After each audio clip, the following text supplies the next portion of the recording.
tumbuh menjadi sebuah as-sa'adah, kebahagiaan.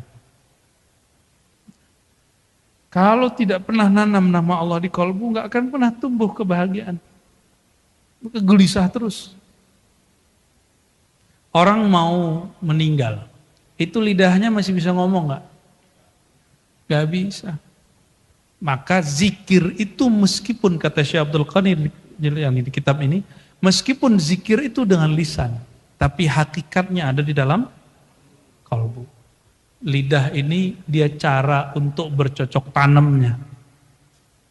Cara bercocok tanamnya pakai, ya kenapa saya mesti pakai lisan ngajar antum? Karena antum nggak semuanya ngerti bahasa hati kan? Kalau nggak saya diem aja. Udah beres, pulang kita kan. Tapi karena nggak semuanya ngerti bahasa hati, maka mesti pakai bahasa lisan. Selevel Rasulullah masih berbicara dengan lisannya untuk memahamkan sahabat. Ya. Jadi selawat-selawat doang, nggak ikut ngaji, nggak dapat berkah yang sempurna. Nah ini ingat nih, antum jangan selawatan doang, ngaji juga. Ya. Jangan gengsi ikut ngaji. Ini kadang-kadang gengsi ikut ngaji.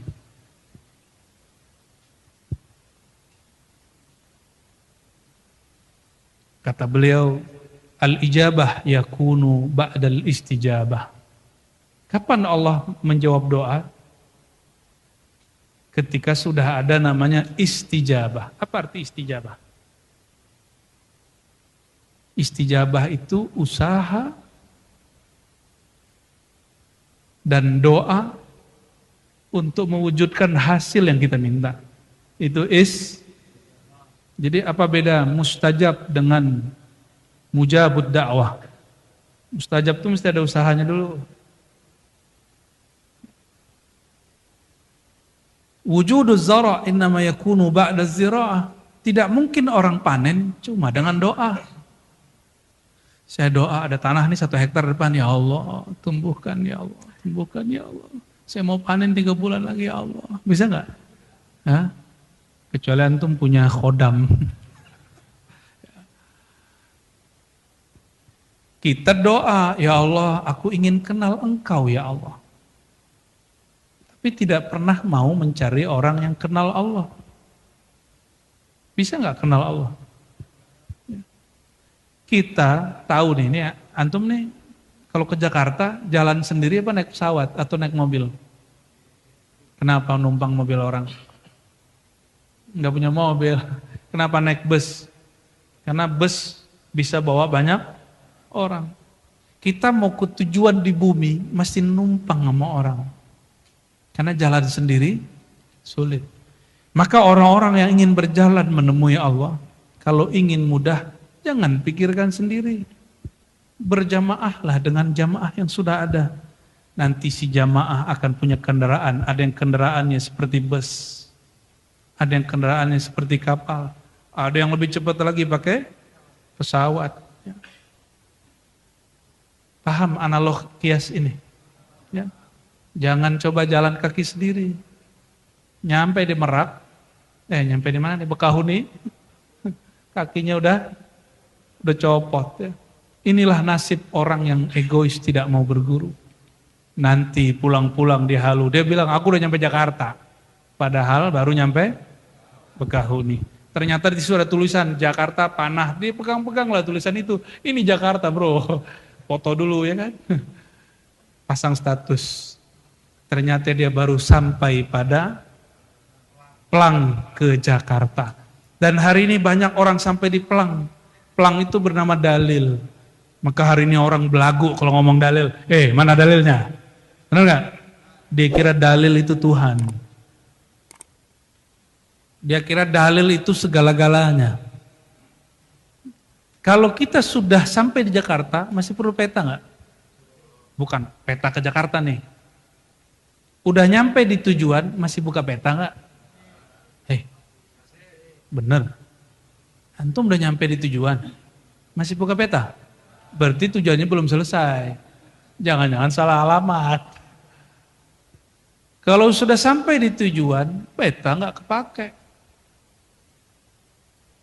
Peta dipakai waktu di jalan. Ini udah nyampe di sini, GPS masih dibuka nggak? Bener.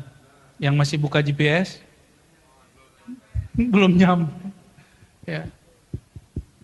Saya sama Bang siapa bang namanya bang? Bang Sam. Namanya kok mirip anakku ya. Kalau sudah sama beliau, masih nanya-nanya nggak? Bang Sam mana? Bang Sam mana? Berarti nggak kenal lama? Oke, paham? Allah itu pernah gak misah dari kita? Terus kenapa orang merasa jauh dari Allah? Karena dia gak kenal lama. Gampang tuh. Kok orang bilang doaku kok gak didengar sama Allah ya? Emang Allah jauh. Sejak kapan Allah jauh darimu?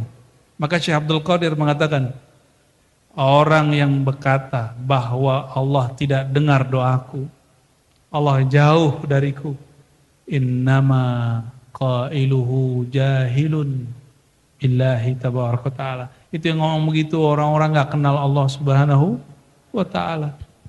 Sejak kapan Allah tidak dekat sama kita? Ada gak dalilnya? Gak ada. Yang ada kita yang menjauh dari perasaannya. Jika Allah menjauh dari hamba, hancur hamba itu.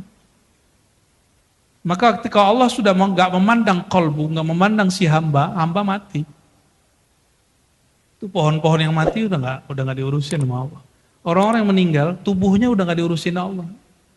Yang diurusin apa? Cuma ruhnya. Kolbu itu berkait dengan ruh. Kolbu itu yang dipandang. Maka jika tubuh hancur, Allah masih memandang nggak? Masih. Apabila dia telah mendapatkan nazrah, pandangan ridha Allah waktu di dunia, barulah ketika dia mati, bahkan dia saat masih hidup, dengan memandang wajahnya murid mendapatkan berkah. Orang sahabat melihat dia mendapatkan kenyamanan. Jadi Allah kalau sudah ridho sama kolbu seorang hamba, kita tatap dia, kita senang. Tapi ada masalah, kalau antum iri dengki enggak? Kalau ngeliat wajah siapa? Sombong. Padahal yang sombong dirinya sendiri. Aneh nggak nyaman duduk sama dia. Ya, orangnya nggak menghargai, aneh. Gitu. Ternyata masalahnya dia kurang merasa dihargai. Mau sampai kapan antum mau dianggap makhluk? Untuk apa makhluk anggap kita, tapi Allah nggak anggap kita? Untuk apa tangan dicium sama orang, tapi orang terpaksa nyium tangan ente? Bukan dengan hatinya. Nah, maka malam ini Syekh Abdul Qadir Jilani, ya, seperti yang saya bacakan, kami mengajak teman-teman cinta Syekh Abdul Qadir Jilani. Ajaran-ajaran yang begini yang mau kita buka.